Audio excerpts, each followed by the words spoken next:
Jody, and thank you so much, Jen, for the invitation. It's a great joy. The last time I was at this conference was 10 years ago in Las Vegas. It was the what?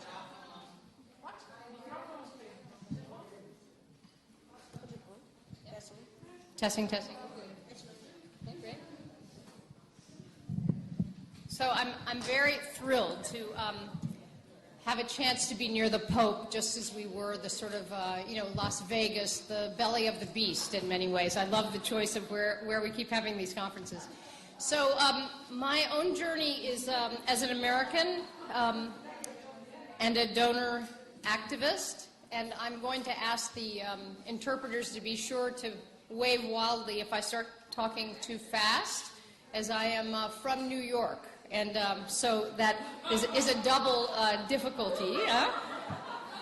But I would say that this, the subtitle of what I could speak about is called The Grace of Women's Giving, Feminist Teamwork, and the Gift Economy as Alchemy for Personal, Social, and Cultural Stagnation.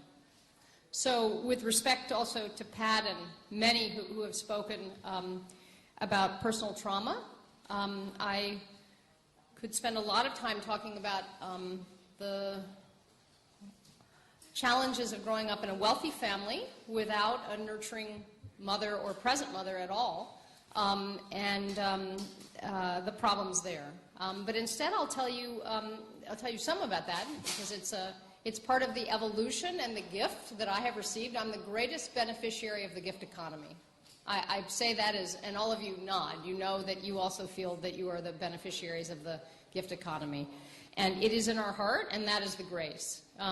So my own journey began in a wealthy family in the United States, where there was a lineage passed down from my great-grandfather who said, do something for the city, the country, and the community in which you live.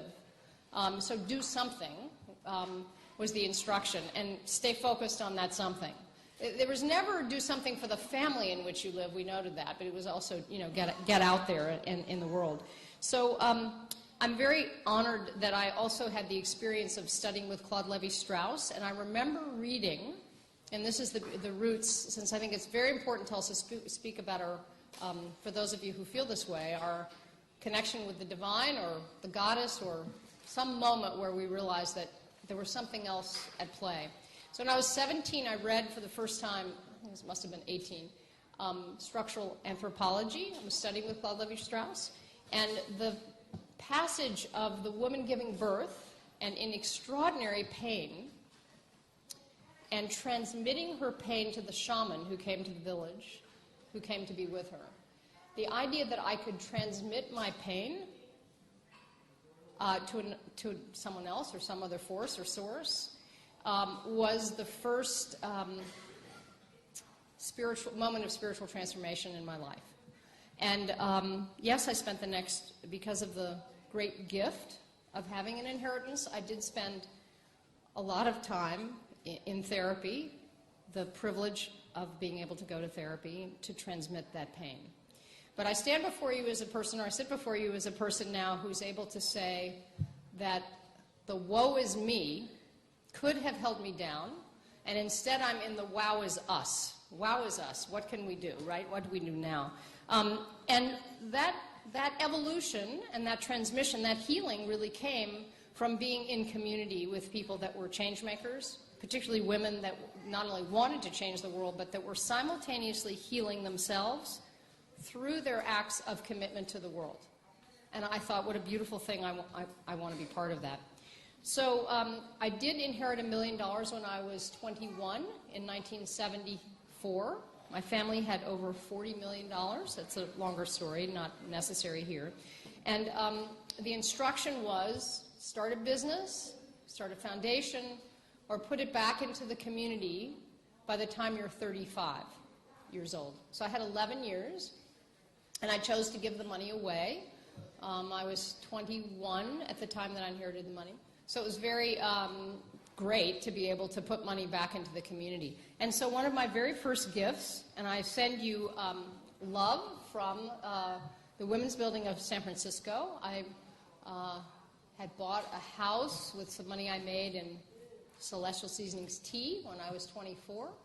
And I mortgaged that house to help buy the Women's Building of San Francisco, which was a growing nonprofit.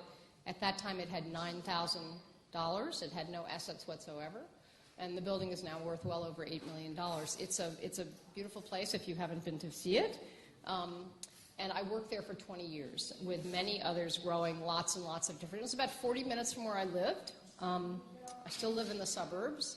But I need the energy of the city, but also the grace of living in a place that I can hike in the woods also. So the beautiful thing about being part of the Women's Building, as we know from just our days here, is the energy of the building and the organizing, and so much information was happening every day. So we grew not just the Women's Building, but also women's foundations. And the violence against women movement, all kinds of things in the early 70s in San Francisco. And it was a great healing for me because I'd grown up in a very violent family. And so I could see that there were solutions that perhaps we could help other families. So to move from there, I did have the experience of actually thinking about, I'll show you in a moment, something about the women's foundations. But I had the experience of thinking, okay, what if we create a model, like the women's buildings, that could be replicated around the world? And we had the idea, I did some donor education. One of the things that will go in tomorrow's gift of all exercise will be a book, so hopefully that will be of use to some of you. But it's how to really create a giving plan and focus. And one thing that we began to think was, what is a framework, I'm sorry that you can't see this better, that might really shift, instead of thinking of security as something that is about armament, can we create a new framework that really is about, that security is about community, and it's about gifting, and it's about being there and being present for others. And we found that if we could grow women's foundations or women's giving circles, that women were the natural first adopters of these models. And so we adventured to start some different circles, and one of them later on is called Women Moving Millions. I love this quote from Gloria Steinem. Women Moving Millions is the first blow against the masculinization of wealth, without which we could not combat the feminization of poverty. So we began to really see that actually women's giving, even though it wasn't a huge amount of money, we had the idea of creating 100 of these women's foundations, Estrella and the Women's Foundation and Mama Cash here in Amsterdam. We all met in 1985 together to create a global movement. And we had the idea of creating 100. There are 160 now all over the world. And we've raised $1.5 billion through them for women. So it's, it's wonderful. But I'll be the first to say we haven't gone anywhere, we haven't gone far enough at all, huh? Hiya. Thank you. We have not gone far enough at all, right? So this is very helpful. But I think this whole thing of thinking, and again, my work is divinely inspired. There's no question in my mind. There's no question in my heart that things keep showing up in my river. If I allow myself to be in the river of life, I will meet someone one day who will tell me about a project or a need that they have, and usually within 4 or 5 days, a solution becomes very clear or apparent. I could give you literally thousands of such examples, so I feel very blessed to be aware of that. So the only thing that can counterbalance exponential greed, violence, and fear is exponential love, generosity, and care. Now that came to me, exponential love, generosity, and care. That came to me in a meditation, which I do regularly, so I feel guided. My theory of change, and I'll show you some of the stuff about the Women's Foundation will come out of here, but as I said, in this period of exploring new models, new ways that we could convene women and think through this, we've raised billions of dollars, but more consciousness. I mean, I would say that it's been a leadership strategy and a kind of organizing strategy. We've laid an infrastructure of these organizations and these models. Now, I think we're poised to do something much, much bigger, and we must. TikTok we run out of time, right?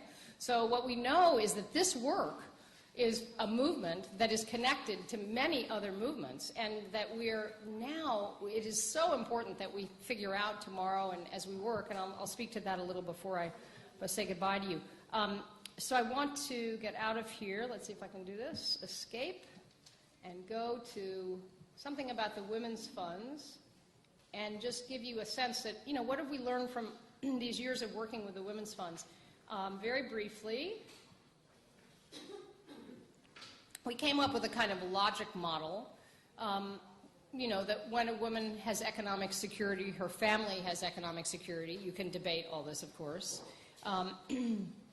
When her family has economic security, her community has economic security. We see this, of course, from micro-lending, but we see it from giving as well, because she is so generous, generally, in what she does with her money.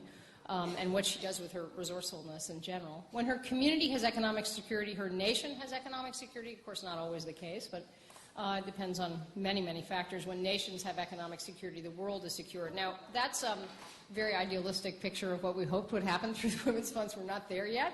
But I think the whole thing of, do we allow ourselves to actually have, do we allow ourselves to have a model or a vision for what we're really trying to do? And so what I can say is that this was a kind of, a change strategy. What we felt was, and I think many of you who may be scholars knows that the Kellogg Foundation has lots of information on what is your theory of change, right? Your theory of change. Here's the problems in the society or the culture or your family, and what are we going to do to actually think about changing it? And so what we found was that what I began to push on for myself was, this question, which came also in meditation: what are you uniquely called to do? What are you uniquely called to do right now? So I go on retreat at least once a year, for even if it's 2 or 3 days, just to be in silence after the craziness of the year-end, which anyone in the United States knows what I mean. It's a time of great giving in the United States, and then those of us who are bridges often need to recover a little bit, because it's a lot of networking and connecting and convincing. And in that silence came that that question: what are you uniquely called to do right now? And I began to really realize that my call was really around donor leadership, was growing great donors and their leadership, and that it was that there were a lot of people that were, not of women and men, not willing to really step up.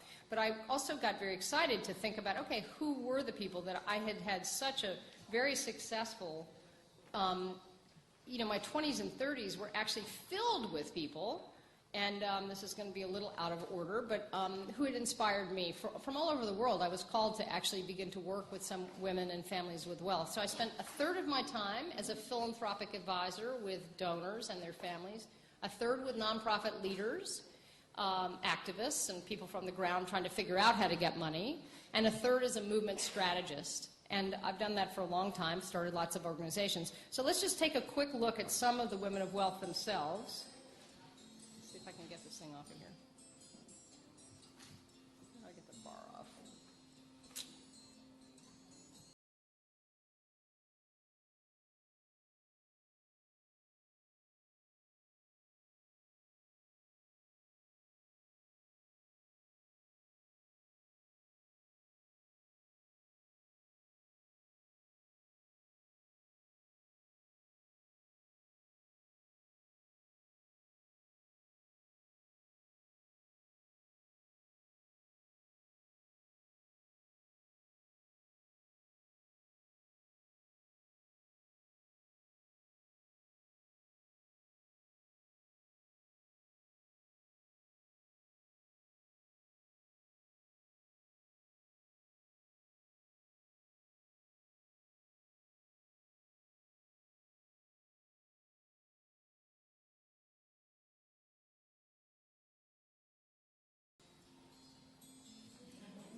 So I just want to say, too often we neither see the grassroots activist women or the women with wealth or the people with wealth who actually are ready and are doing the work. These are the women that inspired me. That there are thousands of them. I've tried to meet 200 or 300 new donors a year, going to conferences like this where usually they're less than 5, but I find them all or they find me, and or going to see them in their homes. And I just want to say, I want to thank each of you for the inspiration you've given me today to keep going. It is one thing to work in the movement for 48 years on a daily basis and to feel, continuing to feel energized and loved. And in the last 4 years, I've lost 85 pounds. Those of you who don't know what pounds are, I can assure you it's a lot.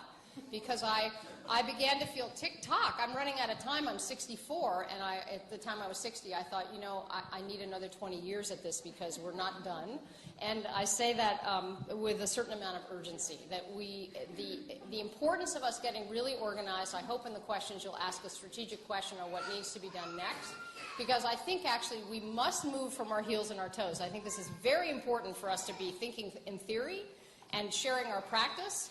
But we can't change what we can't see. And I think these maps of the landscapes of what we do have to be interconnected in a slightly different way. So I look forward to working with you on that today, tomorrow, and in the beyond for the next at least 20 years on my part. So thank you.